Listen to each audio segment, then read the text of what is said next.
On the spot news media, we got the latest news. We don't care about the views, we just representing right. Put local news internationally every night. On the spot, wave that Jamaican flag from left to right. Let's get it right, y'all know the type. We ain't dealing with the hype. We make it take flight. Yeah man, my viewers and subscribers, what go on. A blessed and wonderful Thursday morning to each and every person out there tuning into On The Spot News Media. Now my peeps, you don't know how we do it over on this side each and every morning. We have to give thanks and praise to the Most High Creator for the preservation of life, because life is indeed the greatest. And as you can see on your screen, we are traversed through the streets of the troubled, crime-riddled Montego Bay St. James Police Division. So we are going to talk about the first story in the morning before we get into the others. So as always, I don't know the things set over here. Like the video, share the video, and watch the entire blog so you can get a full understanding of everything we are going in Jamaica. So we are going to kick it off this morning with Rona Spring Gardens police area. Because On The Spot News Media and other like-minded bloggers had shed some light into the crime and violence that is plaguing the regular residents of those communities in the Kensington General Spring Gardens area. Now on your screen is Mutombo, the infamous gang leader for one of the warring factions in that community.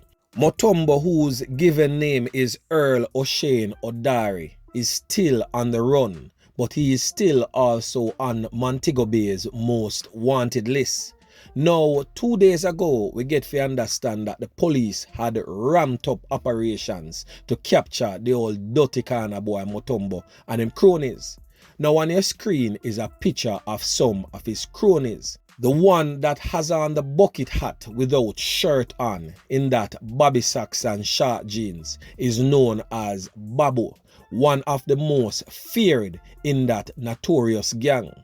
Also, the one that has on the black mask over his face is known as Nitro.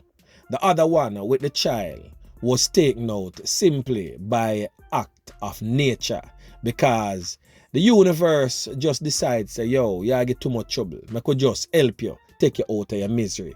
And that is how he lost his life in a motorbike accident. So the one we named Nitro, the one that has the black thing over his head, he's from the Spring Garden area also, but he got captured yesterday morning at his mother's house in Moko, a place that them call Garlands in Montego Bay. So my peeps, when you see how some of these mothers operate, we get to understand, say, he was hiding at his mother's house with his mother and sister present, and they know fully well that them pitney and them brother is a old dirty corner boy that has been plaguing the streets of Spring Garden, Kensington General area with crime and violence, and them know fully well that the police want them, yet still them have them at them house. So my questions now to you, the regular members of Jan Public, especially the females who love run come Black Road. What if when the police team, the joint police military team, went to Moko to capture the old dirty corner boy what them call Nitro, a shooting took place? What if him decide to challenge the police and the police decide to fire back, and for some reason the mother and sister got hit in that crossfire? Where uno would have come out come say? Uno would have come out come Black Road down and say police and soldier come slap with the two women them innocently and all sort of thing and call Hindi come and this and that and the fourth. I know say that uno would have do, but uno wouldn't look for say boy she a harbor a known fugitive. She a harbor a known criminal element that has been plaguing the streets of Spring Gardens. Anyways, we get to understand that the sister and the mother were also accosted and taken to the Freeport police station by the police. And I just hope that they will be charged and placed before the courts, because some of these mothers, these sisters, these girlfriends are the same thing we talk about in the blog that we post last night. Some of them all Jezebel, yeah. I tell you, woe be unto the woman and woe be unto the mother that sit back and know of the wrongs where them pitney are going with and where them man are going with. The blood of the innocent will be upon you and your family. Nobody feel say it a go unpunished. You no need for stop it. Yeah, man. So anyway, my peeps, make we move on. So on that note of police capturing one of Mutombo's top lieutenant, make we kick it off and go over there in Westmoreland, where two men were listed as wanted yesterday morning. And before the day done, the man them smart and turning themselves because them don't want to find themselves on the other side of the fence. And when we talk about the other side of the fence, a short time country land business we are talking about. Yeah, man. We are talking about Nicholas Reuben, otherwise known as Evil, and Odain Cooper, otherwise known as Banji. Yeah, man, me I tell you, the two man they running quick and fast. So two of Westmoreland's most wanted men who had turned in themselves on Wednesday have been charged.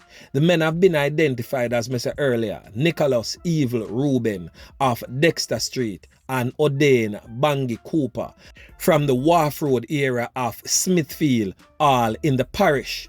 Both men were featured on the Police Most Wanted Wednesday publication on social media.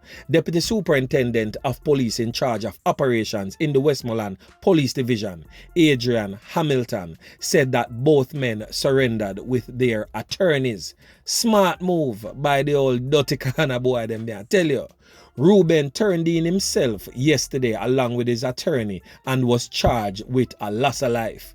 He is now in police custody along with another wanted person, Odain Cooper. The lawmen confirmed. Cooper was also charged with wounding with intent. DSP Hamilton is appealing to the remaining 14 persons on the wanted list to turn themselves in, as they are wanted for serious crimes and they are going to be on a non-stop, relentless approach in apprehending them by whatsoever means necessary. And if they're among families and friends, that the families and friends should turn them in, or else the families and friends of these wanted men will be charged for harboring a fugitive. Those are the words from DSP Hamilton, who is also in charge of operation for the parish of Westmoreland. Now, I'm going to give you another set of wanted man that needs to turn themselves in. Forthwith, we are talking about Philbert Anderson, who is wanted also for a loss of life. We are talking about Omar Fogo, otherwise known as Satan. This brother you wanted for a double loss of life. Yeah, man, me I tell you, dangerous whole coot a boy. Another youth, we are talking about Trevon TJ McDonald, wanted for a whole heap of sitting, wounding with intent, illegal possession of firearm, shooting with intent, all sort of sitting, you name it, him wanted feet. So anybody knowing the whereabouts of these persons, you have been warned. You will be charged for harboring a fugitive. And if you don't know something, say something and get rid of these criminal elements from out of your communities. Anyway, my peeps, make we move on. So on your screen is a Glock 17 pistol with 17 live 9mm rounds and a magazine. Boy, may I tell you, this firearm was recovered by the police on Bond Lane in the Norwood area of St. James. So Norwood has been a place where On The Spot News Media literally have a pitch a tent for over a year and try to label and name all the criminal elements that has been plaguing that era with crime and violence over the years.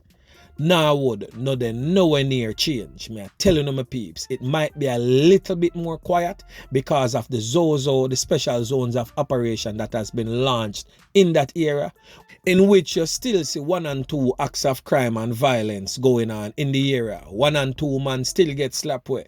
1 and 2 man still get can up. 1 and 2 can still a beat in the area.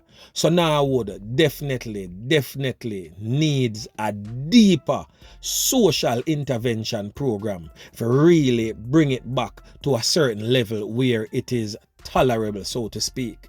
So anyway, my peeps, make we move on. So on your screen is 53-year-old Dwight Abrahams. Right now, his family is distraught, in tears over the callous loss of life to the hands of the old dirty corner boy them on Tuesday night. Abrahams, who is an auto electrician of Middlesex District in an area called Blackstone Edge in St. Ann, he was brutally shot and killed by the old dirty corner boy them in Swamp Manig in the parish. A brother of the deceased, Kirk Abrahams, tweeted this morning, "Heartbroken, torn. Gunman snuffed out the life of my brother last night in a carjacking in St. Ann." Several persons reacted in horror and sent their condolences. A media journalist, Earl Maxam, also reported, "Oh Kirk, I'm sorry bro, I can't begin to imagine your pain." Reports from the Monique police are that about 8:30 p.m. Abrahams was at his business establishment in the Monique area when a gold motor car drove up and two men alighted from the motor vehicle. The men entered the establishment and demanded money and the keys to his motor vehicle. After handing over the keys, one of the old dirty corner boy them brandished a handgun and clapped some whole heap of can into the upper body of Abrahams. The men then escaped in Abrahams' black Toyota Wish motor car. The police was alerted and he was taken to the hospital where sadly he was pronounced you know what. It is really a sad situation when you can lose your family in such a reckless and careless way in Jamaica. Now this man no do nothing. You no want the car and no want him money. The man give you the car key, give you the money, and the old dirty corner boy them still take the man life, leaving his family crying. Boy, me I tell you, my peeps, we need to do something about them criminal elements. You know, too much away. I turn a blind eye to what has been happening to the regular members of Jan Public. Too much of us know these criminal elements and wish to say nothing. It cannot continue like that. Why are we sitting around and waiting until it come knock on our door? That is the question. Anyway, my peeps, make we move on. So over there in the parish of St. Mary, one more has been added to the already terrible murder tally over there. Boy, me I tell you, the thing don't look good, none at all. A man only known as Papa San get a whole heap of can to him skin yesterday, me I tell you. The man them spread him out like a sheet last night, no longer amongst the land of the living. And all of this took place right at the Jamaica National Bank branch on Main Street in Anato Bay, St. Mary. So we get to understand that the man used the ATM machine, and as soon as him step out of the ATM machine, the old dirty corner boy them roll up on him and a lone can to the man's skin, leaving him lifeless right there. So another man was close by and also pick up 1 and 2 can and was rushed to the hospital where he is presently undergoing treatment. The police was alerted. They came on the scene and they are basically saying that investigations into the matter has commenced. So I don't know, as always, on the Spot News Media, I've got to go now, circle back, panda knockings and clappings here and figure out what really take place with the brother here known as Papa San and why the man them come pepper Papa. Yeah man, me I tell you. So anyway, my peeps, remember to like, share, subscribe to the channel. Stay tuned to On The Spot News Media as I continue to bring you fresh news and updates in subsequent newscast. On The Spot News Media. Yeah man.